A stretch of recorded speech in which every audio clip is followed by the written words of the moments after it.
Olá, gente querida! Hoje é quinta-feira da 21ª semana do Tempo Comum. Hoje é o dia 31 de agosto. Estamos concluindo mais um mês, caminhando, praticamente estamos chegando à última etapa do ano.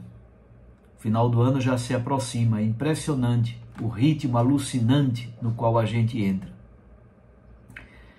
Pois bem, e nesta quinta-feira da 21ª semana do Tempo Comum, nós lemos um texto que é do discurso escatológico de Jesus. Mateus 24, de 42 a 51. Naquele tempo, disse Jesus aos seus discípulos: Ficai atentos, porque não sabeis em que dia virá o Senhor. Compreendei bem isso. Se o dono da casa soubesse a que horas viria o ladrão, certamente vigiaria e não deixaria que a sua casa fosse arrombada. Por isso, também vós ficai preparados, porque na hora em que menos pensais, o Filho do Homem virá. Qual é o empregado fiel e prudente que o Senhor colocou como responsável pelos demais empregados para lhes dar alimento na hora certa? Feliz o empregado cujo Senhor encontrar agindo assim quando voltar. Em verdade vos digo, ele lhe confiará a administração de todos os seus bens. Mas se o empregado mal pensar, meu senhor está demorando, e começar a bater nos companheiros, a comer e a beber com os bêbados, então o senhor desse empregado virá no dia em que ele não espera e na hora que ele não conhece. Ele o partirá ao meio e lhe imporá a sorte dos hipócritas. Ali haverá choro e ranger de dentes. Palavra da salvação. Glória a vós, Senhor.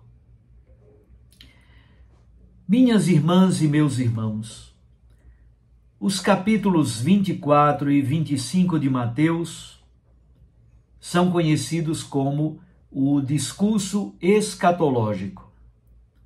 A palavra escatologia, eschaton, significa o fim dos tempos.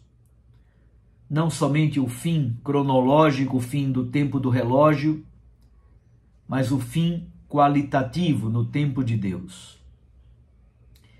A destinação última da humanidade, o encontro com Cristo, que vem como Senhor e Juiz da história. A palavra parousia significa exatamente esta vinda, a chegada, a visita de Jesus glorioso como Juiz e Senhor da história, vindo em meio às nuvens do céu. Certamente, esses textos do discurso escatológico são talvez os textos mais difíceis de se interpretar no Evangelho de Mateus e em todos os outros evangelhos. Como grande contexto, aí estão, por exemplo, as profecias de Ezequiel sobre o fim de Israel, caso não haja conversão, especialmente Ezequiel capítulo 7. Em Israel já havia se desenvolvido uma literatura escatológica, inclusive de caráter apocalíptico, com as imagens, a linguagem, as formas literárias, o léxico, o vocabulário próprio deste ambiente apocalíptico. Especialmente Isaías 24 a 27, Zacarias 14 e todo o livro do profeta Daniel. A imagem de um filho do homem glorioso, vindo em meio às nuvens do céu, provém exatamente de Daniel, capítulo 7, versículo 14. A simbólica da literatura apocalíptica é muito bela, mas é também muito característica. E aí entra um elemento importante. A destruição de Jerusalém e do templo pelos romanos no ano 70, por ocasião da Primeira Guerra Judaica, foi algo muito forte para Israel. Muito forte. Foi muito marcante também para os discípulos de Jesus. O discurso escatológico dos evangelhos está, de certo modo, marcado por esse acontecimento.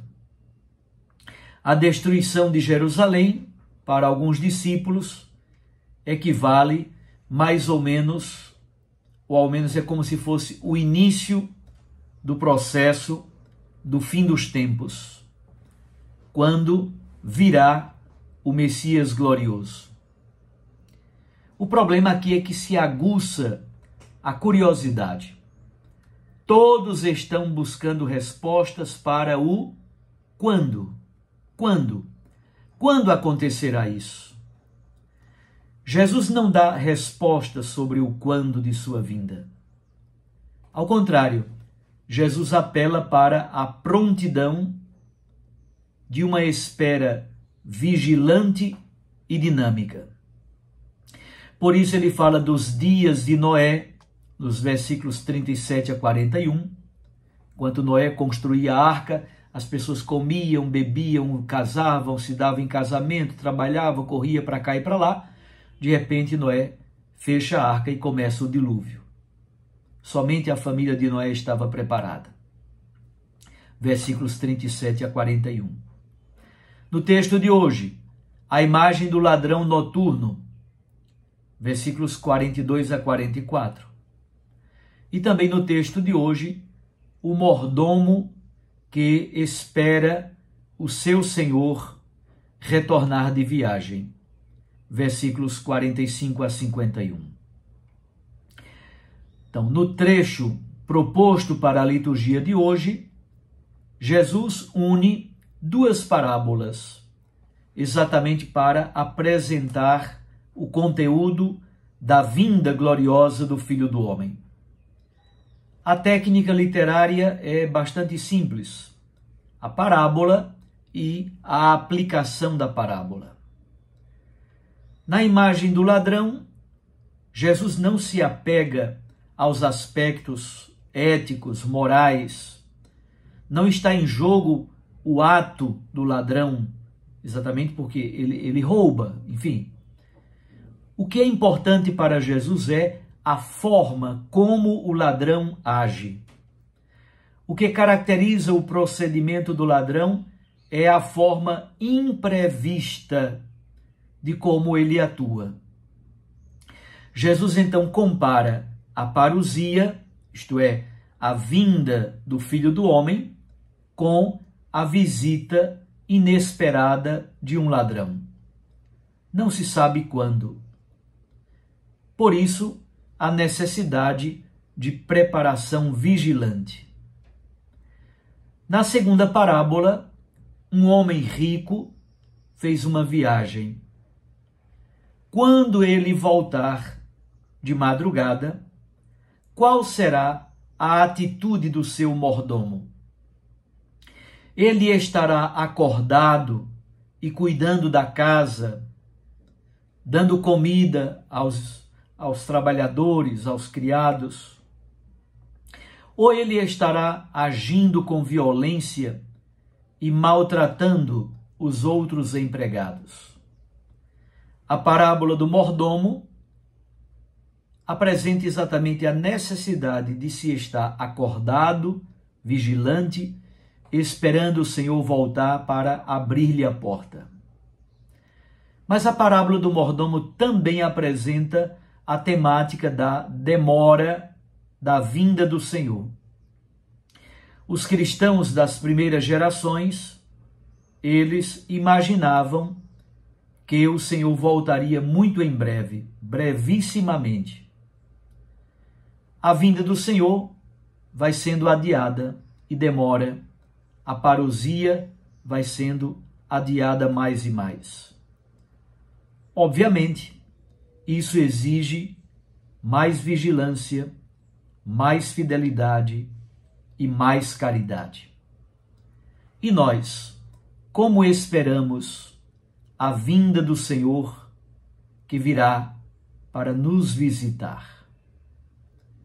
De maneira operosa, vigilante, na fidelidade, na oração e na caridade, ou de maneira relaxada e sem buscarmos o amor a Deus e o amor ao próximo? Pense nisso. Um abraço a você, fique com Deus e com sua Mãe Maria Santíssima. Eu os abençoo em nome do Pai, e do Filho, e do Espírito Santo. Amém. Até amanhã, se Deus nos permitir. Recorde que a palavra aquece o coração e a Eucaristia nos lança à missão. Um abraço.